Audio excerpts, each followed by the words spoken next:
지금 전 세계 좀 이슈인 게 있어요. 과불화 화합물이라는 이런 화학물질. 간독성이니 콜레스테롤 수치 영향을 준다든지 갑상선암 걸릴 가능성이 높아진다. 우리가 노출되는 경로의 압도적 1위는 식품, 먹는 거다. 오염도가 압도적으로 많이 나왔습니다. 많이 먹었을 때 암세포 성장 속도가 빨라지는 걸 확인합니다. 전이 가능성 높이고 심지어 항암제 내성까지 불러일으킨다는 것까지도 가급적이면 좀 불가피할 때 먹어야죠.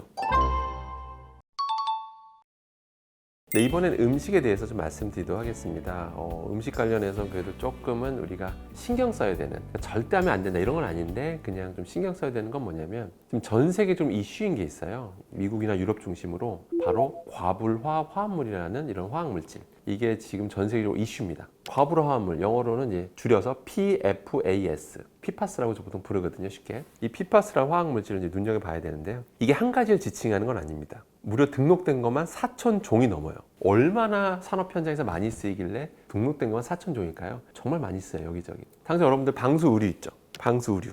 가죽 소파 이런 데도 쓰이고 이게 방수 능력도 되게 탁월하거든요. 그리고 제품 성질이 되게 또 안정해요. 분해가 잘 안 돼요. 그러니까 내구성 좋은 제품이 최고인 거죠, 사실은. 가끔 우리가 어떤 제품인데 막 쉽게 달아버리면 싫잖아요, 사실은. 그럼 괜히 그 제품 실력 없는 것 같고. 그러다 보니까 과불화물이 여기저기 많이 쓰이고 전자제품에도 많이 쓰이고. 그러니까 공장에서는 생산을 할 때 많이 쓰겠죠. 그럼 그게 당연히 폐수 형태로 강과 바닥에서 흘러 들어가고 있어요. 흘러 들어가서 이제 환경 오염을 시키는 건데 지금 이게 얼마나 문제가 심각하길래 미국에서는 최근에 뭐라고 발표했냐면 작년에 2024년도에 적어도 먹는 물에서는 이 과불화물이 안 나오게 하겠다라고 충격적인 발표를 합니다. 그 정도로 관리를 까다롭게 하겠다. 유럽도 마찬가지고요. 얼마나 까다로우면 유럽도 어떤 제품 만들어 팔 때 이런 PFAS 관련 기준 못 지키면 수출도 안 돼요. 그 정도로 까다롭습니다. 도대체 PFAS가 뭐길래 얼마나 위험하길래 이러는 걸까요? 몸에 들어와서 흡수가 돼서 체내에 머물러요.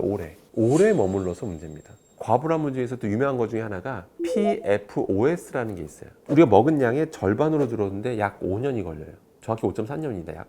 아무튼 대략 약 5년이 걸리는데 그 또 절반 줄었는데 5년 걸려요. 또 절반 줄었는데 5년 걸려요. 그 사이에 우린 또 계속 먹죠. 그러면서 계속 쌓이면서 문제를 일으키니까 전 세계적으로 관리하는 겁니다. 그런 것들은 지금 다양한 게 간독성이니 콜레스테롤 수치 영향을 준다든지 여러 가지 결과가 있고요. 암과도 관련이 있다 이런 연구 결과도 있고 심지어 최근에는요. 다양한 종류의 과불화물에 노출된 사람일수록 갑상선암 걸릴 가능성이 높아진다 라는 연구 결과도 최근에 나온 바가 있습니다. 종류만 4,000종이다 보니까 그동안에 유명한 거 2개만 신경 썼어요. 전 세계적으로. 근데 우리나라도 이 2개만 신경 써요. PFOA, PFOS만 신경 쓰고 있고 얘만 기준치가 있어요. 나머지는 기준치가 없습니다. 그러니까 음식에서 얼만큼 관찰돼도 상관이 없다는 얘기예요. 근데 독성 결과는 계속 나오고 있다는 거죠. 이게 팩트입니다. 자, 그러면 우린 언제 이거 노출되냐 이거죠.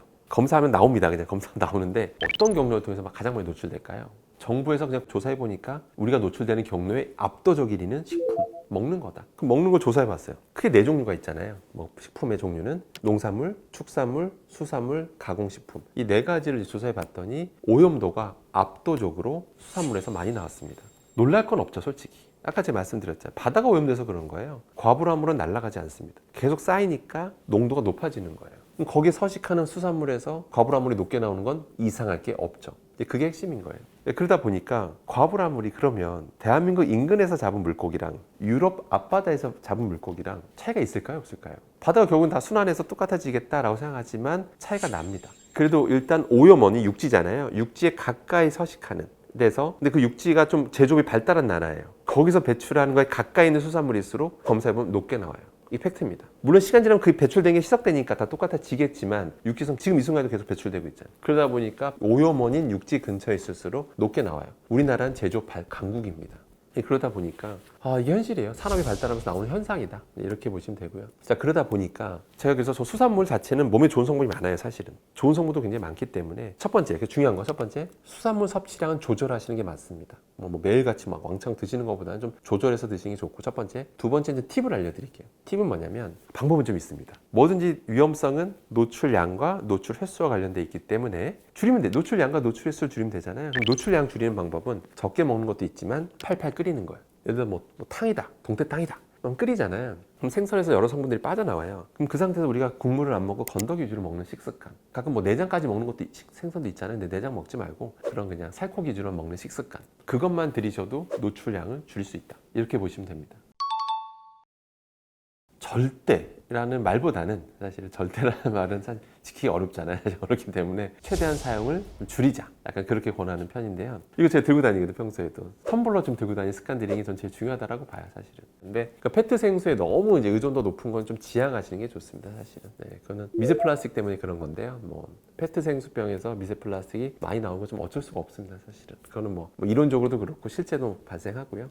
그래서 그런 것들은 이제 과량 안 먹는 게 사실 좋긴 합니다. 네, 가급적이면 좀 불가피할 때 먹어야죠. 일단은 대표적인 두 가지 먼저 말씀드리면 PS, 폴리스타이렌이라고 하는데요. PS 플라스틱이 또 은연중에 여기저기 많이 쓰이거든요. 또 스티로폼 느낌 나는 그런 용기들 있잖아요. 대표적인 게 그 만두 포장 용기. 만두 포장하면 항상 그 스티로폼 느낌 나는 용기 해주잖아요. 그것도 있고, 그 다음에 특정 사발면, 약간 그 흰색 느낌 나는 거 있잖아요. 뭐 그런 것도 그렇고, 아니면 또 진짜 스티로폼 이런 것들이 PS라고 불리는 건데요. 그런 음식들을 그런 PS 용기에 딱 포장할 때 은연하게 마찰이 일어나요. 게다가 뜨거운 상태에서 이게 마찰이 일어나게 되면 PS 미세 플라스틱이 떨어져 나오는 거기 때문에 안 먹는 게 제일 좋아요. 왜 이렇게 안 먹는 게 좋다 말씀드리냐면 PS 미세 플라스틱 가지고 실험한 결과가 명확하게 나온 게 있어요, 사실은. 그러니까 동물 실험인 결과긴 합니다만 실제로 이제 생쥐 가지고 실험해봤어요. 많이 먹었을 때 실제 위에서 암세포 성장 속도가 빨라지는 걸 확인합니다. 그리고 이제 전이 가능성 높이고 심지어 항암제 내성까지 불러일으킨다는 것까지도 밝혀냈어요, 연구진들이. 모든 유해성은 노출 횟수와 노출 양과 관련되어 있습니다. 그러니까 노출 횟수와 노출 양만 줄이면 사실 걱정할 건 없어요. 위험하다는 거 제가 알려드리면 노출 양과 노출 횟수를 줄이면 되는구나, 이렇게 생각하시면 됩니다. 갑자기 가서 드시거나 첫 번째, 두 번째는 따로 별도 용기에 담아 오시다거나, 정말 포장을 해야 된다면 그 플라스틱에 직접 음식이 닿지 않고 뭘 바닥에 좀 깐 다음에 한다든지 뭐 이런 것도 한 방법이겠죠. 그래서 그런 데서 포장해 오는 게 낫겠다, 이렇게 보시면 되겠습니다. 그 다음에 또 많이 실수하시는 것 중에 하나가 랩, 포장용 랩 있잖아요. 랩. 보통 가정용 랩은 PE를 써요. PE, 폴리에틸렌이라고 합니다. 근데 그걸 많이 쓰는데 이거는 사실은 가끔 그러세요. 플라스틱이니까 뭔가 뜨거운 거 닿으면 환경호르몬 나오는 거 아닐까? 유해 화학물질 나오는 거 아닐까? 이제 이런 생각을 많이 하시는데 단도직입적으로 말씀드리는데 아닙니다. 이런 것까지 걱정하실 필요는 없습니다. 자, 그런데 실수하시는 게 뭐냐면 바로 전자레인지예요. 음식에 랩이 딱 닿았어요. 그 상태에서 전자레인지를 돌리니까 이상한 일이 벌어져요. 저 연구진이 직접 확인한 겁니다. 돌렸더니 그 상태에서 랩을 뜯었어요. 뜯었더니 어떻게 됐을까요? 그 음식을 특수 전자미용으로 봤어요. 그랬더니 미세 플라스틱들이 따닥따닥따닥따닥 되게 심하게 많이 붙어 있는 거를 제가 직접 확인했습니다. 그러니까 그런 습관은 안 들이시는 게 좋죠. 그러니까 랩을 그냥 감싸는 용도로만 쓰시면 돼요, 평소에는. 근데 그걸 감싸가지고 전자레인지 돌린다든지 이런 건 잘못된 습관인 거죠. 그러니까 돌리시더라도 접촉 안 하면 돼요. 어떤 사기 그릇이 있고 랩으로 감쌌어요. 음식에 직접 닿진 않잖아요. 그러면 뭐 그런 건 괜찮다는 거죠. 그건 괜찮다는 뜻입니다. 그러니까 뭐든지 제일 중요한 거는 사용 방법이다, 이렇게 기억하시면 되겠습니다. 예, 뭐 장수를 위한 사람들의 관심 이런 거야 뭐 평생 계속 이어져 왔잖아요. 또 이제 장수도 장수인데 또 건강하게 또 오래 살고 싶잖아요, 그죠? 제가 100세까지 제가 많이 100세까지 살았는데 한 70세부터는 거의 그냥 병상에 누워만 있으면 사실은 또 행복도가 좀 떨어질 수 있잖아요. 그래서 뭐 건강 수명도 요새 뭐 이슈라고 하잖아요. 또 화학자 입장에서 장수와 이제 건강히 사는 비결에 대해서 화학 물질 측면에서 한번 설명드려보겠습니다. 일단 여기 구독자님들 아마 지겹게 들어오신 얘기가 있을 텐데요. 소식이 좋다더라, 이런 얘기는 다 한 번쯤 들어보셨을 거예요. 아마 안 들어보신 분은 없는 것 같아요. 근데 이제 과학적 근거가 좀 부족했어요. 뭐 계속해서 여러 가지 제시가 됐지만 아주 명확하게 뭔가 딱 떨어지는 뭐 그런 것들을 계속 사람들 찾고 있었거든요. 일단 단적인 예로 오키나 장수촌 들어보셨죠? 오키나 장수분들 되게 오래 사신다 알려져 있잖아요. 근데 그 명성 가이던 시기에 그 분들의 보면 정말 뭐 건강하게 오래 사시니까 뭐 100세 이상 뭐 흔했고요, 거기서는. 그러니까 일본에서도 그게 관심을 많이 모았어요. 그래서 분석을 해봤죠. 도대체 뭐가 비결일까? 막 조사를 했더니 별게 없어서 놀란 거예요. 아니 이거 뭐 결론 낼 것도 없는 거예요. 그러니까 너무 당황한 거죠. 근데 다시 한번 계속 오랫동안 관찰하면서 봤더니 공통점들이 있더라. 고기를 먹되 적게 먹고 삶아 먹더라. 채식 위주더라. 그냥 정갈한 음식들 비율이 높더라. 이게 핵심이었어요. 근데 기본적으로 소식. 다들 적게 먹는 게 좋은 건가 보다, 이런 생각을 다들 했죠, 이제. 그래서 그걸 과학적으로 밝히기 위한 노력들이 계속 지속되어 왔는데 그의 결정판이 작년에 나옵니다. 작년 말에 네이처지에 엄청난 방대한 연구가 실립니다. 이 소식과 관련해서. 저도 읽으면서 감탄했는데요. 정말 어떤 메커니즘을 이제 밝혀내냐면요. 실험했더니 실제로 소식을 한 거예요. 칼로리 제한이라고 하는데 저희는 칼로리 제한해서 소식을 시켜봤더니 정말로 이런 동물에서 어떤 일이 벌어지는가 살펴봤더니 희한한 일이 벌어지는 거예요. 리토콜산. 이게 증가하는 거예요. 증가하면서 어떤 일이 벌어졌냐면 갑자기 이게 증가하면서 결과적으로 AMPK 효소, 이 효소가 활성화되더라. 이게 활성화되면서 어떤 일이 벌어지냐면 몸속에서 노화가 더디게 진행되고 항염증 반응, 뭐 에너지 균형도 맞춰주고 대사 개선이 일어나고 체내에서 너무 많은 좋은 효과들이 일어난다는 거를 명확하게 이 연구진이 밝혀내서 이렇게 공표하게 된 거죠. 더 충격적인 건 뭐냐면 그럼 연구진이 그런 거예요.